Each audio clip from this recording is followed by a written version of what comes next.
Həyatın keyfiyyəti sağlamlığın səviyyəsi ilə ölçülür. Ona görə sağlam qalmaq bir seçimdir, bir təsadüf deyil. Bu seçim bizim öz əlimizdədir. Gəlin elə həftənin bax bu ilk bazar ertəsindən başlayaq. Çox zaman deyirik ki, yeni həyat tərzinə başlayacağım, bazar ertəsindən qidama fikir verəcəm, bazar ertəsi gəlsin, daha çox belə deyim, gəzməyə üstünlük verəcəm, həftədə bir neçə dəfə yürüyüş edəcəm. Amma çox zamanda bunları etmirik. Amma bu bazar ertəsi o bazar ertəsindən olsun ki, dediklərimizə əməl edək, seçimlərimizi doğru edək. Hər kəsi salamlayıram. Verilişimiz canlı yayımlanır, bilirsiniz. Bu isə sizə imkan verir ki, verilişimizin hər məqamında bizə qoşula biləsiniz. Biz heç fasilə etmədik, çünki TikTok canlı yayımında sizin sualları cavablandırmaqla məşğul idik. Həmçinin qaynar xəttimizə zəng vura bilərsiniz, yaza bilərsiniz. Çalışacağıq ki, dəyərli həkimlərimizlə bərabər suallarınızı səsləndirək.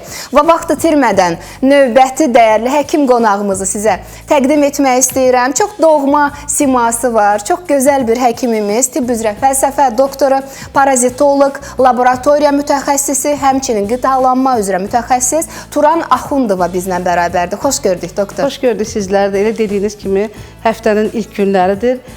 Gözəl, pozitiv enerji ilə həftə sonunu yekunlaşdırmağı hamıya diləyirəm. Sizə də o cümlədən. Amin. Əsas can sağlığı ilə.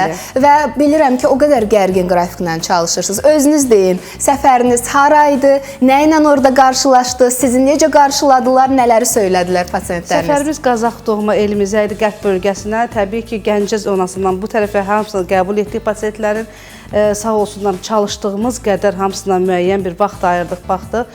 Çox məmnunam, bəzi valideynlər var, təkrar gəlişləri uşaqlarına o qədər gözəl baxmışlar ki, və biz elə bir enerji ilə rastlaşdıq, uşaqların boy artımını gördük, çəki artımını gördük və uşaqlarda psixoloji olaraq qidalanma taktikalar rejimindən əməl etdiklərini gördük. Çünki əvvəlcədən də bu müayinələr aparmışdıq və bəzi uşaqlarla yenidən görüşdük, ilkin konsultasiyalarımız oldu.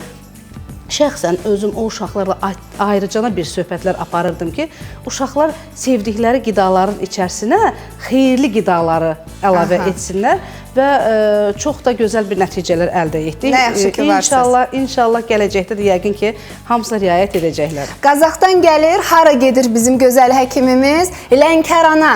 Əziz Cənub bölgəsindən bizi izləyənlər, bilirəm, hər gün izləyirsiniz. Bizim daimi tamaşaçılarımızdır. Çünki mən Cənub bölgəsinə çox tez-tez gedirəm. Sevirəm Azərbaycanın hər bir tərəfini, istər qərbini, şərqini, cənubunu və eyni şimalını və eyni zamanda o gedəndə artıq deyirlər, bax, ötən dəfə, bax, bu həkimlə bu mövzuda danışdın. Mən gördüm ki, bu məndə var, getdim həkimə müraciət elədim. Nə yaxşı ki, siz bu mövzuda danışdınız. Necə ki, hər gün bu geri dönüşləri sizdən alırıq. Turan xanım da, bizim dəyərli həkimimiz də bu dəfə Cənub bölgəmizə səfər edəcək. Çox qısa müddətdən sonra, yəni ola bilər bu həftə sonu olsun, ola bilər gələn həftə sonu olsun, ona görə, amma qəbul qısa olacaq. Çünki Turan xanım burada Baku City görüntüləmə mərkəzində hər gün çalışır, həftənin 6 günü işdə olur, çalışır.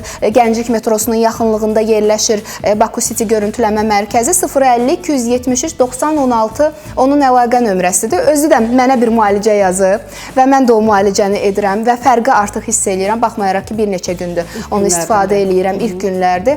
Və o analarımız, o valideynlərimiz ki, əziyyət çəkirlər, uşaqların qidalanması ilə bağlı problem yaşayırlar. Bayaq Turan xanım çox gözəl qeyd elədi. Boyunda, çəkisində geri qalma var. Biraz belə deyim, dayananda şax dayanmırlar, biraz əyri dayanırlar, biraz özlərini narahat hiss eləyirlər. Qavramaları biraz zəifdir. Müəllim deyir ki, başı var, amma oxumur. Yaddaş zəifliyindən əziyyət çəkirlər.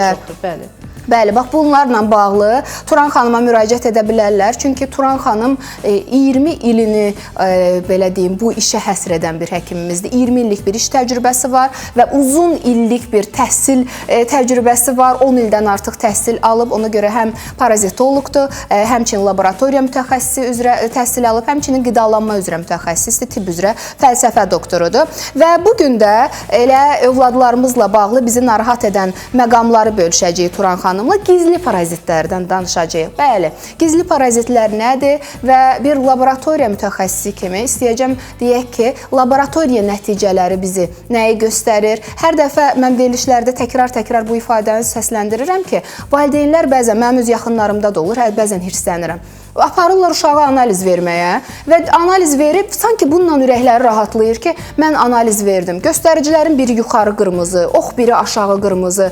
Deyirəm, bəs hə, bax bu nəticələri axı düzəltmək lazımdır. Normativlərə uyğun deyil. Hə, sanki analiz verdim və öz öhdəliyimi yerinə yetirdim deyə düşünən insanlar var. Elə həm uşaqları ilə bağlı, həm özləri ilə bağlı. Hər kəsə aid etmirəm, amma belə insanlar var və sonra bunu hansı həkimə təqdim edəcəklərini bilmirlər. Turan xanım, gəlin səslənək o valideynlərə. Bax, bu analizlər nədir və analizləri verəndən sonra və yaxud da ondan əvvəl biz hansı əlamətlərə, simptomlara diqqət ayırmalıyıq, onu bilsinlər. Bəli. İstər uşaqlar, istər böyüklər, valideynlər hətta belə, qocalar belə, əgər yuxuda diş qıcama varsa, ağızdan su gəlmə varsa, hətta qara suyun gəldiyini deyirlər insanlar, saç tökülmələr varsa, ürək bulanma varsa, qusma əlamətləri varsa, allergik dəri reaksiyaları varsa, qəbizliklər varsa, qəbizliklər deyərkən mən xəstələrə sual verirəm, qəbizlik var mı? Deyirlər, yox. Qəbizlik nə deməkdir? Mədə bağırsaqdan defekasiya aktının bərk sürətdə gəlməyinin özü qəbizlik sayılır. Hər gün belə böyük bayra gedərkən defekasiya aktı bu bərkdirsə, bu qəbizlikdir. Bəli. Bir problemdir, siqnaldır. İlk mədə bağırsağın xəstəliklərinin əlamətləridir ki, bu qəbizliklər 2 günlərlə, həftələrlə davam edə bilir və bəzən çox valideynlər bunlara diqqət etməlidirlər ki, evladları istər ərindiklərindən getmirlər defekasiya aktına, istərsə də özlərini ağrıdan sıxaraqmı, yəni bu prosesi gecikdirirlər. Bu zaman yoğun bağırsaqda olan defekasiya mühtəviyyatımız başlayır suyun sorulması getməyə və daha da bərkiməyə doğru. Gələcəkdə babasilin əmələ gəlməsi, hemoroidun əmələ gəlməsi, bağırsaq poliplərinin əmələ gəlməsi, bütün səbəbləri də bu qəbizliklərdir. Yəni çox zamanda bu olur o uşaqlarda, müəyyən yaş qruplarında. Bir də ki, indi uşaqlarda bir oyun asılılığı var. Mövzudan kənar çıxacağam. O qədər oyuna aludə olurlar ki, yəni hiss eləyirlər ki, getməlidirlər, defekasiya var, amma uzadırlar vaxtı biraz da. Bəli, uzadırlar. Yenə dediyim kimi, başqa bir şeylərlə məşğul olaraq, oturaq həyat tərzində məşğul olaraq bunu ləngidirlər. Qətiyyən ləngitməsələr, bu orqanizmdə qidalandığımız bir qida qalıqlarının bir mühtəviyyatıdır ki, bu bizdən çirkab şəklində çıxmalıdır. Bir mənalı və bunlara da yenə deyirəm, istər böyüklər, istər uşaqlar nəzarət etməlidirlər. İkincili olaraq ishallar. Yəni ishal dedikdə də bir gün ərzində 2 dəfədən artıq defekasiya aktı varsa, bu da ishal sayılır ki, hər dəfə yemək yeyəndən sonra böyük bayra gedirəm, hər dəfə yemək yedikdən sonra sancılarım olur. Bu da yenə həm parazitologiyanın, parazitlərin əlamətləri ola bilər və yaxud mədə bağırsaqda hər hansı bir infeksiyanın əlamətləri ola bilər. Doktor, düzgün anladım. Yemək yedi və dərhal artıq qaçır ayaq yoluna. Yəni bu da artıq bir problemdən xəbər verir. Bir problemdir, əlbəttə. Bir problemdir və bunlara da yenə nəzarət etmədən, məhəl vermədən daha da o xəstəliyi ağırlaşdırma səbəbləri ola bilir. Bunların içərisində ən çox rast gəldiyimiz, biz parazit axtardıqda funksional orqanizmə baxış etməliyik. Niyə? Mən ən çox parazitologiyada axtardığım parazitlərin əvəzinə göbələk infeksiyasıyla rastlaşıram. Mədə bağırsaqlarda 99% insanlarda, istər uşaq, istər böyüklərdə mən göbələk infeksiyaları çox rastlaşıram və bu göbələk növləri fərqlidir. İmmun sisteminin asılı olaraq dərəcələrlə biz laboratoriyada 4 dərəcələndiririk. Yəni 4 dərəcədən aşağı olaraq 1-ci dərəcə, 2-ci dərəcə, bunlar yüngül dərəcələr sayılır. 3-cü, 4-cü dərəcələr artıq ağır dərəcələrdir ki, bir müalicə taktikasına da yox edə bilmirik. İstər infeksiyalara qarşı olan medikamentoz dərmanlar olsun, istər qidalanma taktikamız hamısı dəyişməlidir bir mənalı. Və mən bilirəm ki, siz yaxınlaşan, sizə müraciət edən hər bir ailəyə o qidalanma məlumatlarını verirsiniz. Yəni individual olaraq bu hər kəsə uyğun təyin olunur. Dediyim kimi Turan xanım həm parazitoloqdur, həm də qidalanma üzrə mütəxəssisdir. Ona görə bu tip problem yaşayan insanlar var. Baxırsan ki, deyir, uşağım çox cılızdır, məktəbdə sinif yoldaşlarından boyda geri qalır, çəkidə geri qalır və yaxud da bağçanın ən balaca uşağı, yəni həm yaşlılar arasında mənim övladımdır. Demək ki, birbaşa Turan xanıma müraciət edə bilərsiniz. Bir də bu allergiyalar, yəni son dövrün mən bəlası deyərdim buna. Kiçik, böyük, hər kəs allergiyalardan əziyyət çəkir. Yəni statistik göstəricilər də bunu göstərir ki, çox yayılıb. Bu bədənin yenə də intoksikasiyasından irəli gəlir. Elə qəbizlik də buna təsir göstərə bilir. Dəri səpkiləri və qaşınmalar və bizim görüntülərimiz var. Onların da ekrana gəlməyini istəyirəm. Elə bunların üzərində Turan xanım məlumat versin. Bəli. 6-7 yaşlı oğlan uşağıdır. Bütün bədəndə belə bir səpkilər var idi və bu səpkilər getmirdi.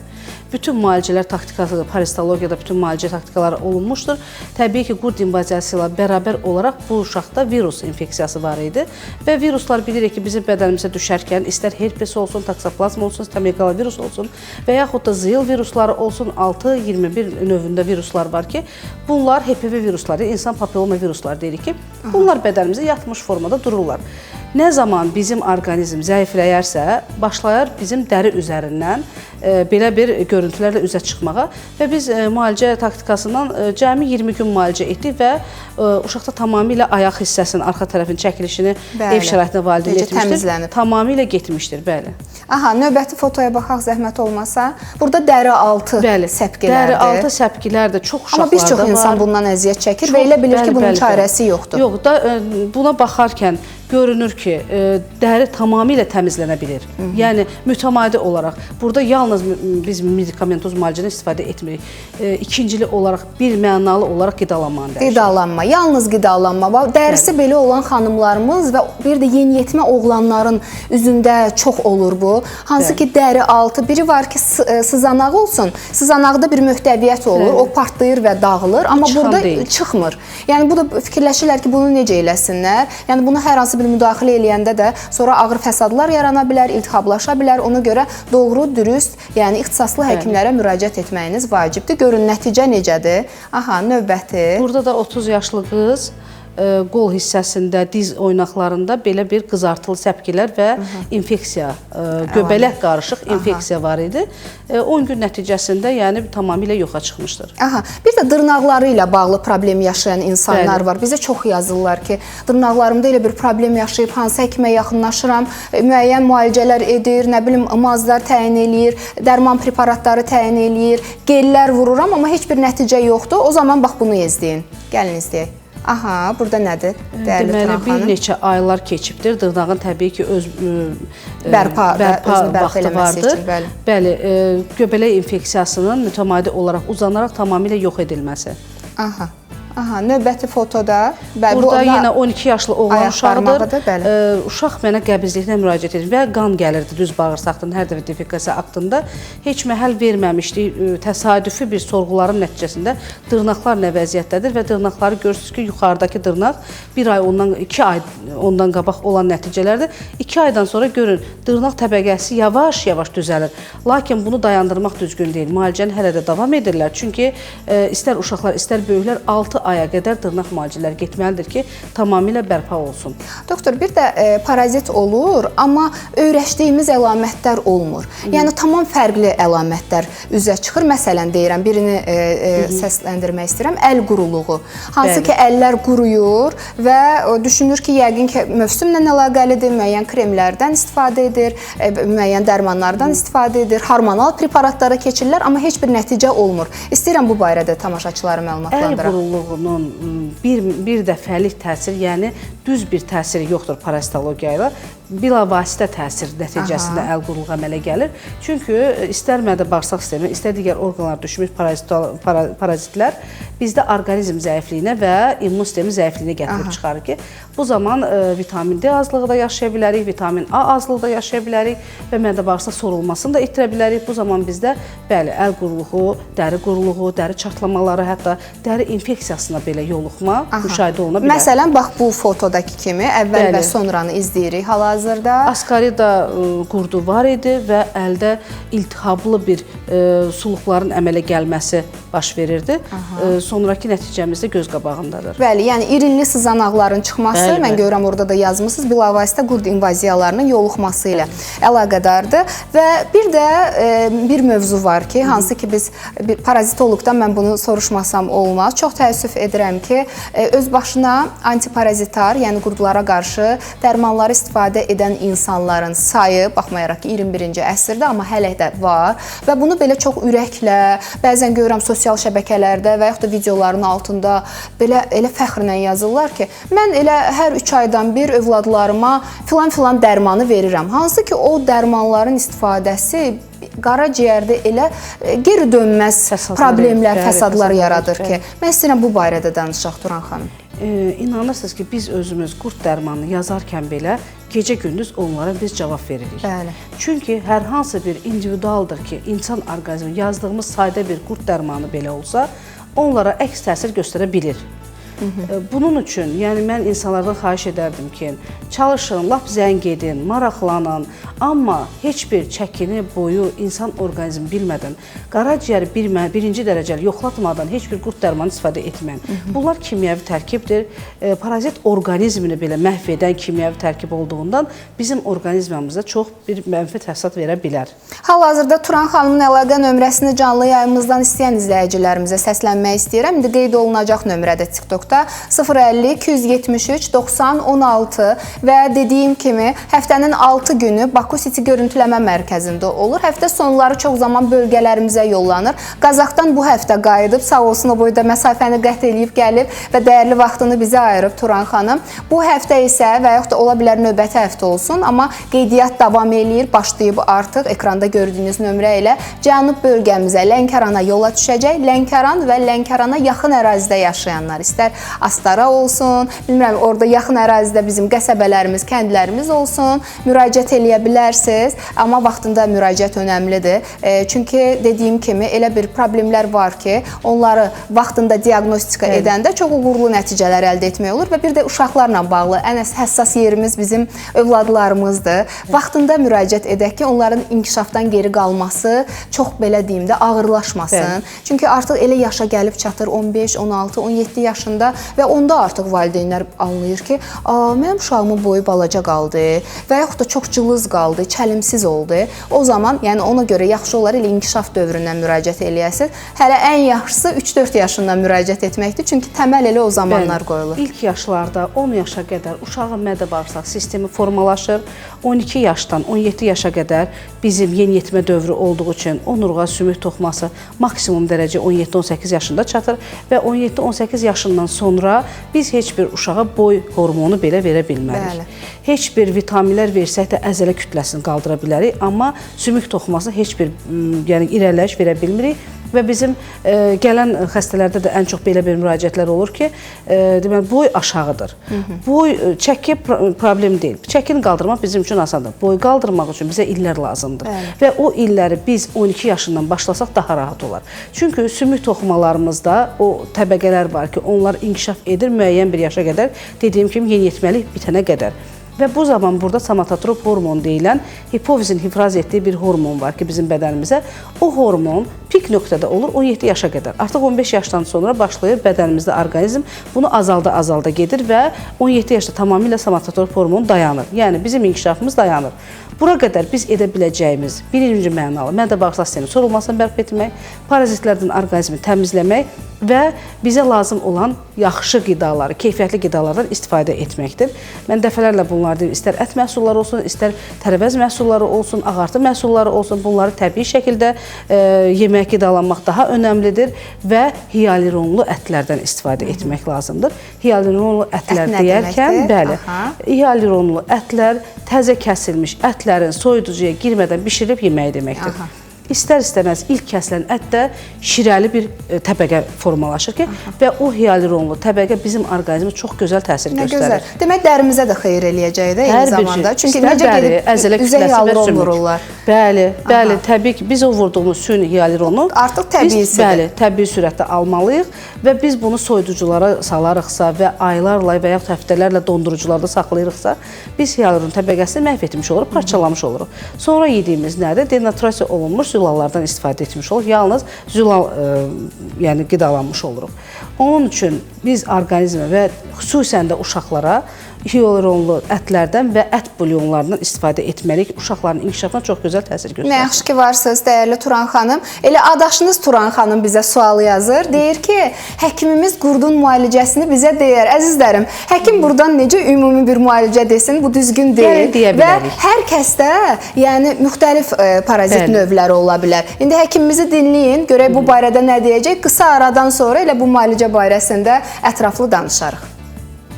Dəyərli Turan xanımla söhbətimiz davam edir. Yeni qoşulan tamaşaçılarımızı salamlayıram və onlar üçün qeyd edim ki, Turan Axundova tibb üzrə fəlsəfə doktoru, parazitoloq, laboratoriya mütəxəssisi və qidalanma üzrə mütəxəssis həftənin 6 günü, yəni şənbə gününə kimi Baku City Görüntüləmə Mərkəzində çalışır. Baku City Görüntüləmə Mərkəzi Gənclik metrosunun yaxınlığında yerləşir. 10 ildən artıq təhsil, 20 illik iş təcrübəsinə malik bir həkimimizdir. Minlərlə pasiyentin etimadını qazanan bir həkimimizdir. 2019-cu ildə ləmbliozla birgə rast gələn hepatit B xəstəliklərinin müasir diaqnostikası mövzusunda elmi dissertasiyanı müdafiə edib, 30-dan artıq beynəlxalq və yerli elmi konferans və seminarlarda iştirak etmiş və həmçinin məruzəçi kimi çıxış etmiş həkimimizdir.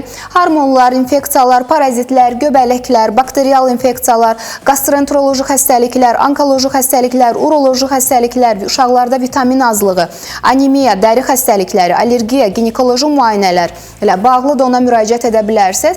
Müalicə etdiyi xəstəliklər sırasında qurd invaziyaları da ilk sıradadır.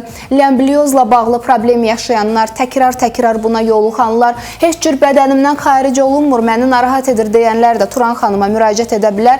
Həmçinin bağırsaq florası, pozuntusu yaşayanlar, pozulması yaşayanlar, ömür boyu xəstələnirəm, immunitetim zəifdir, immun zəiflik yaşayanlar, allergik xəstəliklərdən əziyyət çəkənlər, boy və çəki problemi yaşayan bizim balalarımız, valideynlər müraciət edə bilər buna görə və təbii ki, dəridə yaranan problemlər və çox sual verdiyiniz saç tökülməsi ilə bağlı problemlərlə də bağlı Turan xanıma müraciət edə bilərsiniz. 050-273-90-16 və bizim fotolarımız var Turan xanım. Sizdə nəticələr çoxdur. Biz onların hamısını təbii ki, bugün göstərə bilmirik, amma müəyyən incəliklər var ki, istəyirəm valideynlər çox zaman bax bunları görürlər, amma bilmirlər hansı həkimə müraciət etsinlər. Nədən söhbət gedir bax belə səpkilərdə? Deməli, dodaq ətrafında ən çox yaraların baş verməyi herpes virusunun əlamətidir. Herpes virus demək olar yoxladığımız bütün müayinələrdə çıxır. Və bu herpes virus üçün xüsusi bir müalicə taktikası ehtiyac yoxdur etmək. Nə zaman ki, herpes virus üzə çıxarsa da müalicə edirik. Çünki biz bunu məhv edə bilməyəcəyik. Nə qədər müalicə etsək belə bu virus bədənimizdə yatmış formada qalır. Nə zaman immun zəiflik olarsa, hər hansı bir stres keçirdəriksə və yaxud da hər hansı bir parazitlə yoluxarıqsa, herpes virus istər seyli qişalarda, burun içində, ağız içərisində, dodaq ətrafında yaralar əmələ gətirə bilər və bu zaman biz bunu yalnız taktikalarımızı dəyişirik ki, ilk növbədə parazitləri məhv edirik, ikinci növbədə immun sistemi qaldırırıq. İmmun sistemi qaldırmaq üçün xüsusi medikamentoz dərmanlarla bərabər olaraq qidalanma taktikası mən bir mənalı verirəm. Belə, növbətisinə də baxaq, zəhmət olmasa növbəti fotoda. Bəli. Deməli, bütün uşaqlar müraciət edən zaman mən onların kürək hissəsinə, onurğa hissəsinə mütləq nəzarət edirəm. Bunları yönləndiririk təbii ki, biz müəyyən ixtisaslı həkimlərə. Bəli. Amma ən çox gördüyüm formalarda, baxın, lordoz formasıdır, kifoz formalardır, fərqli onurğa formalarına rast gəlirik ki, bunları və döş qəfəsinin batıqlıqlarına rast gəlirik. Bunların hər birinə bəlkə də valideyn fikir vermir. Uşaqdır, keçəcək deyərək, bunlar belə böyüyərək uşaqlar, gələcəkdə 17 yaşdan sonra artıq belə bir fəsadla da onurğa əyriliyi qalmış olur. İlkin olaraq ev şəraitində valideynlərin uşaqlara fikir verəcəkləri onurğa əyrilikləri üçün olan idmanlarla davam etməkdir. Bunu istər ev şəraitində, istər xüsusi tutduqları bir məşq zallarında davam edə bilərlər və ilk olaraq vitamin D və kalsiumun qanda dəyərləri bizim üçün önəmlidir. Bəli. Çünki uşaq vaxtından vitamin D azlığı ilə və yaxud kalsium azlığı ilə doğulmuş evladların mütəmadi olaraq müalicə və qidalanması düzgün olmadıqda belə bir fəsadlarla uşaqlar böyüyə bilir. Və saç tökülməsinin adını çəkdim mən bayaq. Hal-hazırda da saç tökülməsi problemi ilə üz-üzə qalan izləyicilərimiz çoxdur, suallarını yazırlar, müxtəlif tipli şəkillər göndərirlər. Mən istəyirəm elə saç tökülməsi ilə də bağlı bizdə olan fotoları göstərək, o nəticələri görsünlər. Hansı ki, bax belə keçəlləşmə halı yaşayanlar az və ya çox dərəcədə bilsinlər ki, buna da bir çarə var. Deməli, saç tökülmələri iki cür olur. Alopesiyalar nəticəsində, yəni yumru halqalar nəticəsində bir nahiyədə tökülmələr baş verə bilər və yaxud ümumi saçlarda tökülmələr olur ki, bunları əgər ki, saç kökündən çıxırsa, ümumi bir yoxlanış olmalıdır. Mütləq dəri yaxması götürülməlidir. Saç diblərindən yaxmalar götürülür və saçların özləri mikroskop altında araşdırılır. İkincili olaraq qan təhlilləri bizə nəyləri verir? Vitamin azlığının nəticəsi, stres faktorları, hormonal pozğunluqlar, qalxanvari vəzin dəyişiklikləri, bunların hər biri saç tökülməsi yarada bildiyi üçün biz mütləq araşdırmanı iki tərəfli etməliyik. Bir yaxma verdim və bir maz çəkdim deməklə heç bir biz o saç tökülməsini qarşısına almayacaq. Kompleks bir yanaşma önəmlidir. Kompleks yanaşmaq lazımdır ki, ömürlük bu xəstəlikdən azad olar. Və Turan xanım da dediyim kimi həm laboratoriya mütəxəssisidir, həm də qidalanma üzrə mütəxəssisdir. Yəni bu proses bəzən necə ola bilər? Tökülmə dayana bilər və geri qayıda bilər. Bunun geri qayıtmaması üçün də Turan xanımın öz yolları var, yəni öz planları var, hansı ki onları da individual olaraq tətbiq edir və bayaq elə söylədim ki, adaşınız bir sual verdi, qurdum müalicəsi ilə bağlı. Bizə ən çox verilən suallardan biridir ki, bəs ev şəraitində biz necə edək ki, övladlarımıza az da olsa yardım edək, özümüz bu müalicə yollarından yararlanaq? Mən istəyirəm Turan xanım cavablandırsın bu sualı. Deməli, ilk növbədə bəli, istər valideyn, istər böyük adamlar özləri üçün ilkin profilaktik olaraq ev şəraitində müalicəyə başlaya bilərlər. Birinci növbədə mədə bağırsağın təmizlənməyi lazımdır. Bunun üçün imalələrdən istifadə olunur. İkinci növbədə isə qurdun bitkisel dərmanlarla, bitkisel vasitələrlə müalicəsi. Bunun üçün biz ən çox bizə müraciət edən suallar var ki, balqabaq yağını aldım və uşağa və ya özüm qəbul etdim. Balqabaq yağının heç bir parasitoloji bir təsiri yoxdur. Balqabaq tumunun təsiri var ki, bu tum qovrulmamış olmalıdır. Təbii şəkildə alıb qabığından özünüz təmizləməlisiniz və onun o arasındakı təbəqədədir nə varsa. Biz yağdan istifadə edərək biz qurdumuzu diriltmiş oluruq, daha da çoxaltmış oluruq.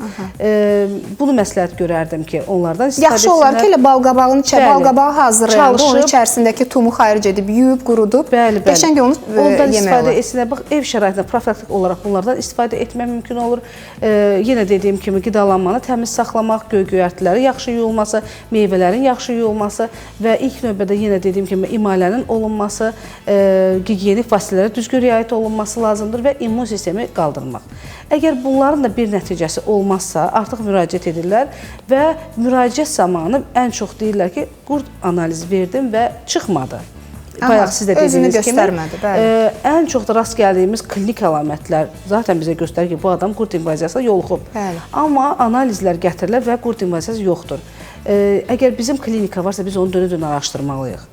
Bu, bütün laborator müayinələrdə qızıl standartdır ki, müayinələr yoxlanmalıdır, nəcis analizi 3 dəfə yoxlanılmalıdır, fərqli zamanlarda tutulmalıdır, ən azından 1 gündən 3 gün arası fasilə ilə tutulmalıdır və bizim öz laboratoriyamızda əgər 3 dəfə dalbadal analiz gətirilərsə, bunlara biz endirimlər tətbiq edirik ki, insanlar üçün də uyğun qiyməti olsun ki, və biz o 3 müayinənin üçündə də fərqli-fərqli nə parazitlər varsa, onları təyin edə bilək. Ola bilir ki, biz yoxlamışıq, bugün çıxıb başqa bir qurd, sabah bir başqa qurdu görürük və imalə nəticəsində başqa bir qurdda düşür.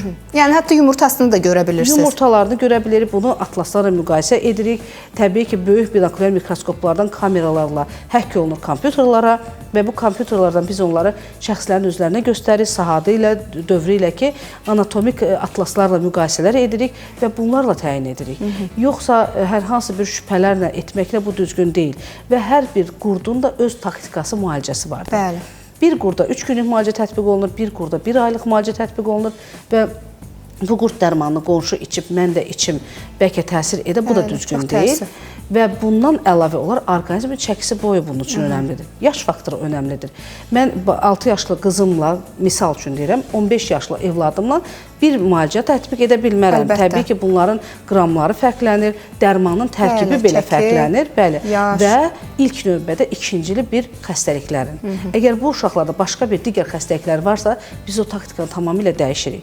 Mədə bağırsaq digər xəstəliklər varsa, taktika yenə dəyişilir. Onun üçün individual ona görə ən gözəli peşəkara müraciət etməkdir. Öz başına müalicə, yəni ancaq fəsad verə bilər. Qaş düzəltmək istəyən yerdə vurub gözü də çıxardarıq. Bəli, doktorumuzun dediyi o üsuldan istifadə edərək yüngül dərəcələrdə o balqabaq toxumundan istifadə edə bilərsiniz. Amma elə hallar olur ki, baxırsan ki, uşaq artıq iştahsızdır, halsızdır, yorğundur, məktəbə getmək istəmir, dərs oxuya bilmir, sanki o yükü çatdıra bilmir və valideyn artıq çıxış yolu axtarmağa başlayır. O zaman da Turan xanım kimi bizim dəyərli həkimlərimiz, bu işə ömrünü həsr etmiş həkimimizdir. Ömrünün tam 20 ilini bu ixtisasa həsr etmiş həkimimizdir və onun yanına gələnlər artıq öz övladlarını gətirirlər hal-hazırda. Nə vaxtsa onların valideynləri aparıb Turan xanımın yanına və elə mən bilirəm hal-hazırda müxtəlif bölgələrdən bizə yazırlar ki, Turan xanım bizim bölgəyə də gəlsin. Hələlik səfər Cənub bölgəsinə olacaq, Lənkərana olacaq. 050-273-9016. Hansı bölgədə görmək istəyirsinizsə bizə yazın. Biz Turan xanıma bildirəcəyik.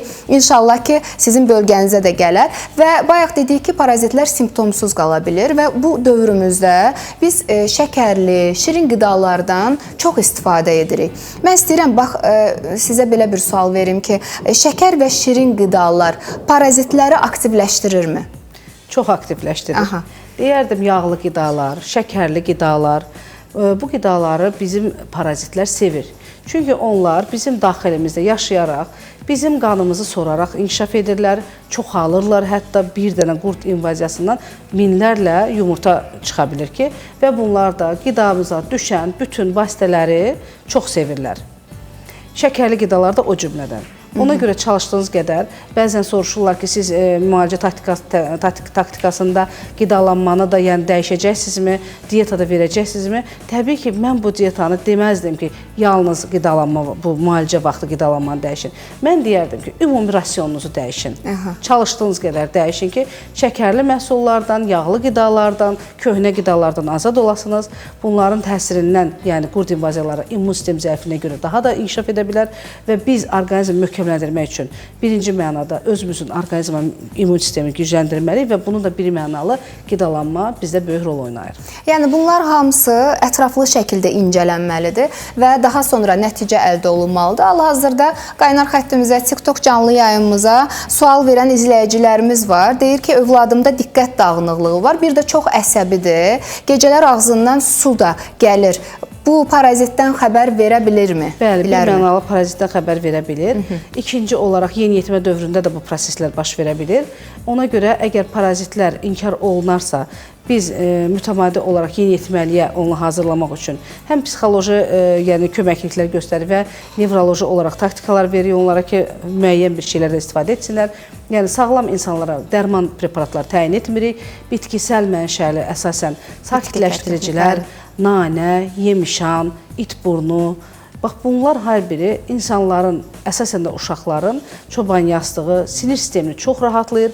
Bunu gündəlik ev şəraitində dəmləyin və için deyirəm. Çünki bütün dərmanların da tərkibinə baxarsaz, onların tərkibində bitkisəl mənşəli preparatlar çoxdur. O bitkiləri görə bilirik. O bitkiləri biz zaten... Amma dozanı nəzərə alsınlar. Çünki uşağa onu tünd şəkildə vermək, təbii ki, təzyiqinin aşağı düşməyinə... Bəli, istər böyük, istər uşaqlar, onlar onu çox kəm şəkildə içməlidirlər, az şəkildə qəbul etməlidirlər və ürəkləri istədiyi kimi, amma şirniyyatdan kənar olaraq. Yəni, az miqdarda sevdikləri şəkildə qəbul etməlidirlər. Yəni, balla az da olsa etmək olar, yoxsa balda artıq... Ən gözəl deyərdim, çünki bal arının bizə verdiyi bütün güllərdən yığdığı vitaminlərin bir zənginləşdirilmiş bir qida olduğu üçün mən hətta ev şəraitində tövsiyə edərdim bütün uşaqlara ki, səhər saat 6-da orqanizm oyanmağa başlayarkən bir bal şərbəti, amma bir stəkana, bir çay qaşının artıq olmamaq şərti ilə heç bir allergik reaksiyalara təsir etməyəcək durumda hər gün bunu versinlər. Bir ay mütəmadi davam etsinlər və istər qan azlığı olsun, istər iştah zəifliyi olsun, istər metabolizm pozğunluqlarında ballı şərbət çox gözəl təsir edir. Və mən istəyirəm bir alo deyim. Hal-hazırda bir zəngimiz var, tamaşaçımız var telefon xəttində. Eşidək sizi, buyurun. Alo. Alo, salam, hər vaxtınız xeyir. Hər vaxtınız xeyir, buyurun. Təşəkkür edirəm sizə məni efirə qoşduğunuz üçün. Doktor Turan xanıma bir sual vermək istəyirəm. Məndə dəri ilə bağlı problemdir. Xüsusən yağışlı, qarlı havalarda əl dərimdə quruluq, qızartı və qaşıntı əmələ gəlir. Başqa xəstəliyim yoxdur. 27 yaşım var. 27 yaşım var.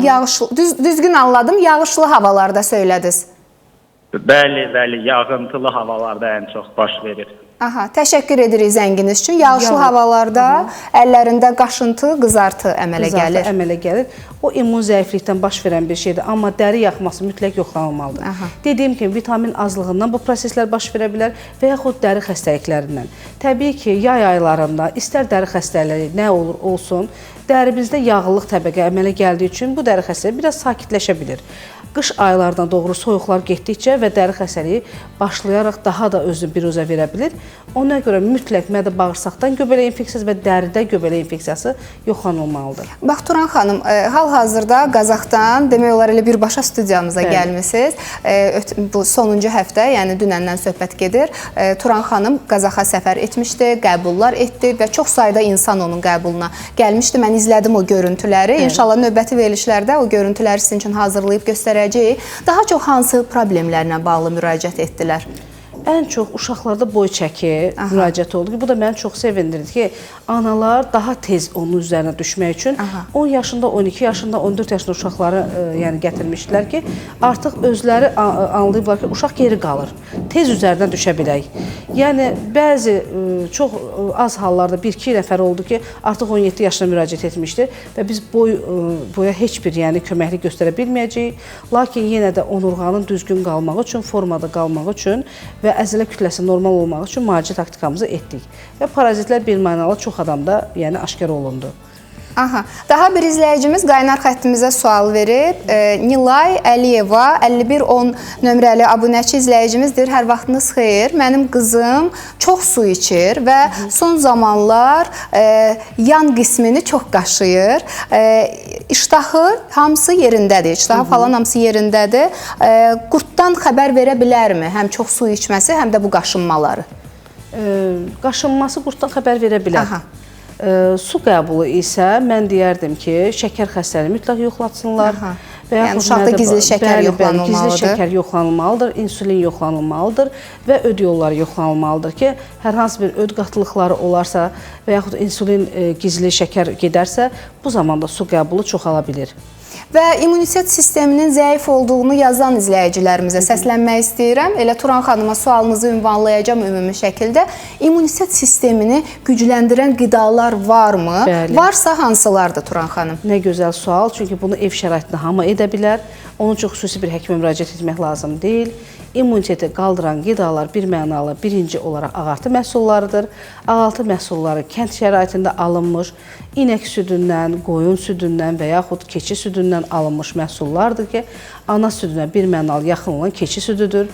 Bunlardan istifadə etməlidirlər və südü belə bişirərkən 100 dərəcə çatarsa 10 saniyə içərisində onu qaldırsınlar. Qaynamaya tam qoymasınlar. Söndürsünlər sobanın altına. Söndürsünlər. Bu bizə yetərlidir ki, süd pasterizə olunsun.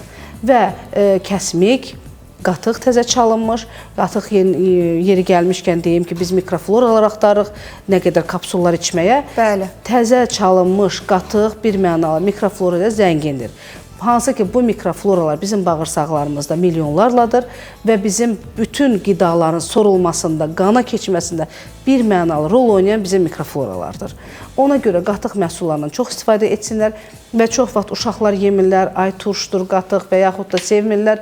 Bunları da onların istədiyi formaya salmaq üçün istər şirin, istər duzlu, necə istəyirlərsə ayran şəklində içə bilərlər, sevdikləri şəkərə salaraq bunlardan istifadə etməlidirlər. Yəni, az da olsa müəyyən mürəbbini bilirəm, deyəcəksiniz, şirin də olmaz. Mürəbbənin suyunu biraz, yəni onu yoğurt halına salıb. Yoğurt meyvələrdən düzəldə bilərlər, kokteyllər düzəldə bilirlər ki, bunu da qatıqla və ya südlə düzəldib sevdikləri şəklə salıb içməlidirlər. İkinci, ağartı məhsullarını qoyduq qırağa, bunlar mütləq lazımdır.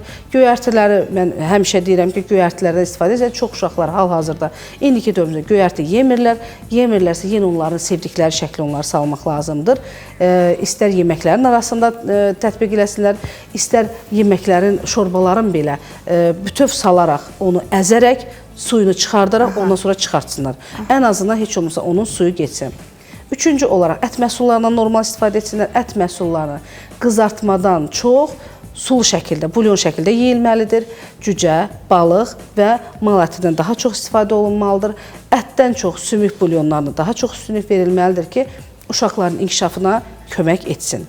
Nə yaxşı ki, varsınız Turan xanım. Bugün demək olar ki, bir çox mövzulara toxunmuş olduq verilişimizdə və Turan xanım sağ olsun, o boyda yol yorğunluğuna baxmayaraq bizimlə bərabər çox faydalı bir söhbət göstərdi. Nə yaxşı ki, varsınız. Minnətdaram sizə gəlişiniz üçün. Uğurlarınız hər zaman bol olsun. Çox sağ olun, var olun.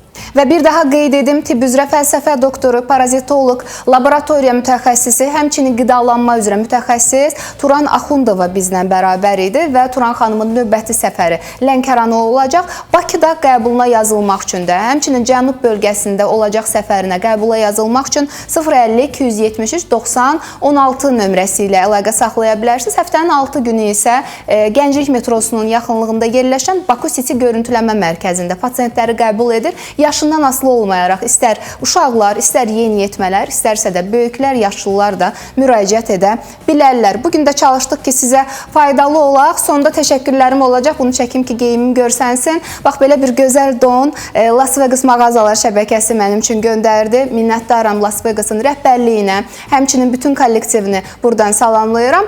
Ən böyük təşəkkürlərim də həmişə olduğu kimi sizədir.